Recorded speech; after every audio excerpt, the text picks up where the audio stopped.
9월 1일 연중 제22주일 마르코가 전한 거룩한 복음입니다.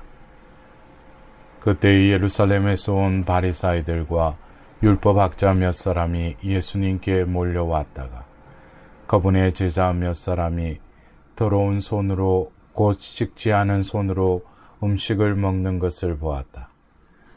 본디 바리사이뿐만 아니라 모든 유다인은 조상들의 전통을 지켜 한 움큼의 물로 손을 씻지 않고서는 음식을 먹지 않으며 장태에서 돌아온 뒤에 몸을 씻지 않고서는 음식을 먹지 않았다.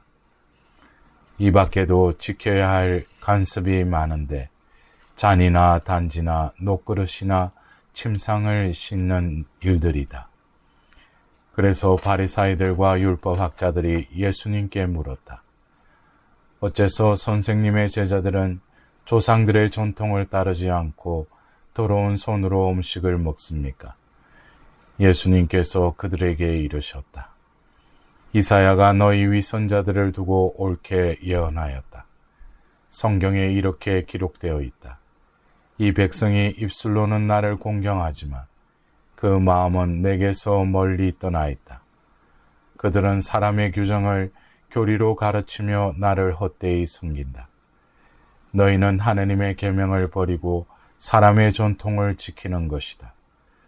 그러고 나서 예수님께서는 다시 군중을 가까이 불러 그들에게 말씀하셨다. 너희는 모두 내 말을 듣고 깨달아라. 사람 밖에서 몸 안으로 들어가 그를 더럽힐 수 있는 것은 하나도 없다.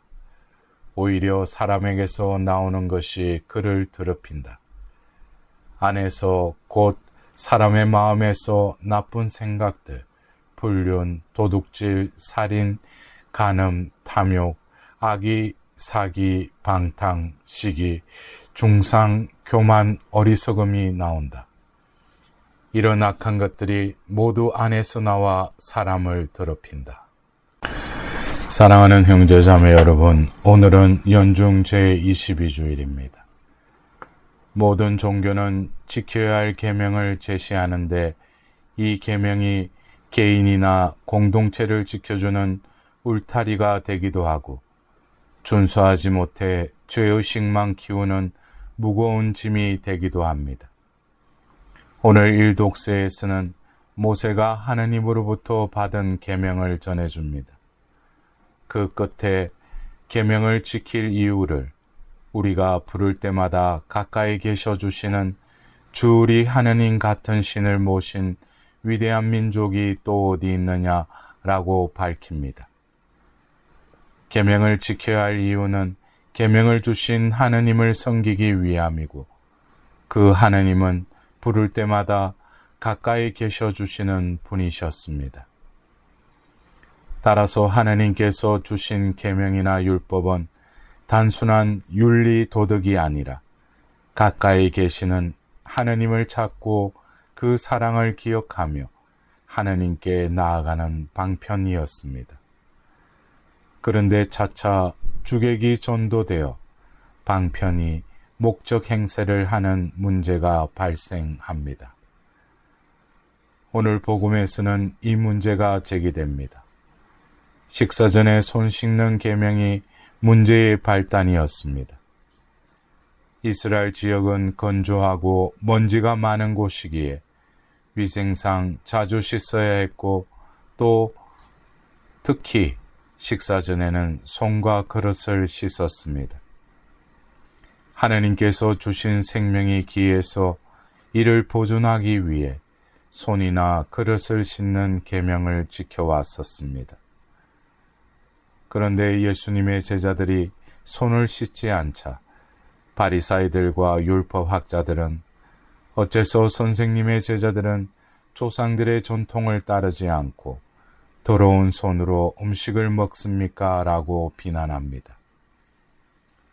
사람의 생명이 귀해서 손을 씻는 법이 있었는데 주객이 전도되어 손을 안 씻었다고 사람을 무시하고 차별하고 비난하는 일이 벌어진 것입니다.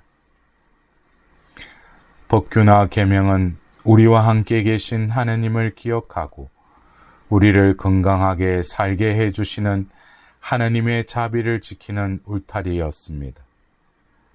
그런데 울타리를 통해 하느님의 자비와 사랑을 지키지 않고 울타리 자체를 더 중시하는 모습입니다. 계명을 철저히 지켜야 한다는 생각에 집착하여 거기 담긴 내용은 보지 못하고 글자에만 매달리는 어리석음은 예수님 시대의 바리사이나 율법학자들 뿐만 아니라 모든 시대, 모든 곳에 있어 왔습니다. 이 어리석음에서 깨어나기 위해 무엇을 해야 할까요? 계명의 뜻은 잊은 채 문자에 집착하는 이들에게 예수님께서는 이렇게 이르십니다. 사람 밖에서 몸 안으로 들어가 그를 더럽힐 수 있는 것은 하나도 없다. 오히려 사람에게서 나오는 것이 그를 더럽힌다. 육체적 차원에서는 밖에서 안으로 들어가는 것에 따라 문제가 발생하지만 영적 차원에서는 안에서 밖으로 나오는 것이 문제입니다. 예수님께서는 율법 규정을 육적이거나 문자적 차원이 아니라 영적 차원에서 풀어주십니다. 율법의 근본 의미는 자신의 내부에서 밖으로 나오는 것을 식별하는 데 있다는 말씀입니다. 식별은 모든 종교 수행의 근간입니다. 불가의 화두를 통한 깨달음, 육아의 성찰을 통한 인간성 회복 등은 자신이 누구인지, 자신의 행동이 어디에서 나와서 어디로 가는지 깨어서 의식을 성찰하고 식별하는 것을 수행의 근본으로 삼습니다. 그리스도교의 식별 기준은 간결합니다. 생각이나 충동이 어디서 왔는지를 살피는 것입니다.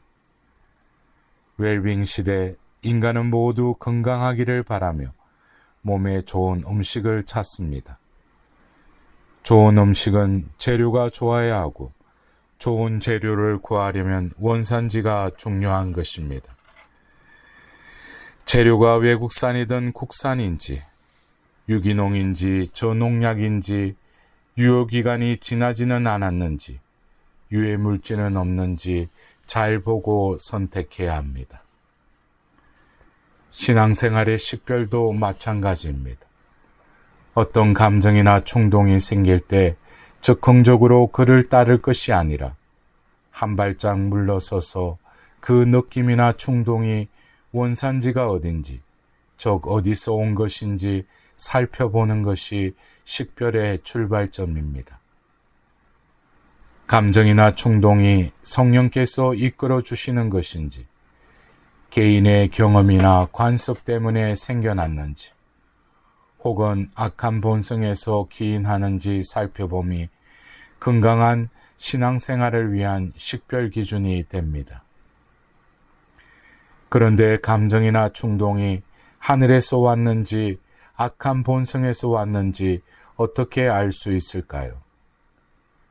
예수님께서는 안에서 곧 사람의 마음에서 나쁜 생각들, 불륜, 도둑질, 살인, 간음, 탐욕, 악의, 사기, 방탕, 시기, 중상, 교만이, 어리석음이 나옵니다. 이런 악한 것들이 모두 안에서 나와 사람을 더럽힌다라고 일러주십니다. 여기서 길게 열거된 목록은 악에서 나온 것이므로 거기 휩쓸려 그대로 따라갈 경우 욕망과 죄책감과 불안에 시달리다가 절망과 비극에 빠져 삶을 팽개치고 자신과 타인을 망가뜨리게 됩니다. 이와 달리 감정이나 충동의 원인이 하늘에서 오는 것도 있습니다. 이에 관해 야고보 사도는 오늘 이 독서에서 이르십니다.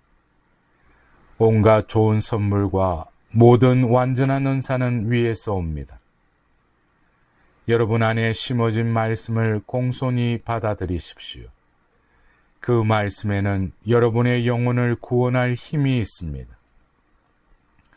우리에게 일어나는 감정이나 충동이 우리를 사랑과 평화와 감사, 기쁨과 희망 속에 거룩한 쪽으로 이끌면 위에서 곧 하늘에서 오는 은사이니 기쁘게 받아들이라는 가르침인 것입니다. 성 이나시오 노율라는 이렇게 말합니다.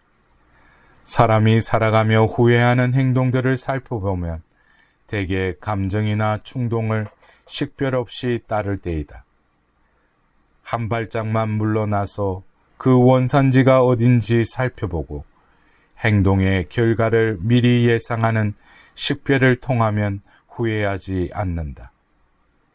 이렇게 감정이나 충동을 행동에 옮기기 전 먼저 살펴보아 나쁜 쪽으로 사람을 이끌면 악에서 나왔으니 즉시 멀리하고 사람을 기쁨과 행복, 온유함과 관대함, 자비와 사랑으로 이끌면 이는 위로부터 오는 하나님의 선물이기에 감사하며 기쁨에 실행하는 것이 식별의 원칙이다 라고 말합니다. 사랑하는 형제자매 여러분, 무엇보다 중요한 것은 이러한 식별과 선택은 행동으로 이어져야 한다는 점입니다. 좋은 등산복을 잘 식별하여 사서 걸어둔다고 몸이 건강해지지 않습니다. 웰빙을 위해 질 좋은 유기농 야채를 잘 식별하여 구한 다음 먹지 않으면 아무 소용이 없듯 식별도 마찬가지입니다. 느낌이나 충동이나 사건의 뿌리를 살펴 악한 본성에서 왔으면 즉각 내버리고 하나님으로부터 오는 선물이자 은사는 즉시 받아들여 실행해야 할 것입니다. 그럴 때 우리의 영적 생명력이 놀랍게 자라날 것입니다. 오늘 이 독서에서 야고보 사도는 이렇게 당부합니다. 말씀을 실행하는 사람이 되십시오.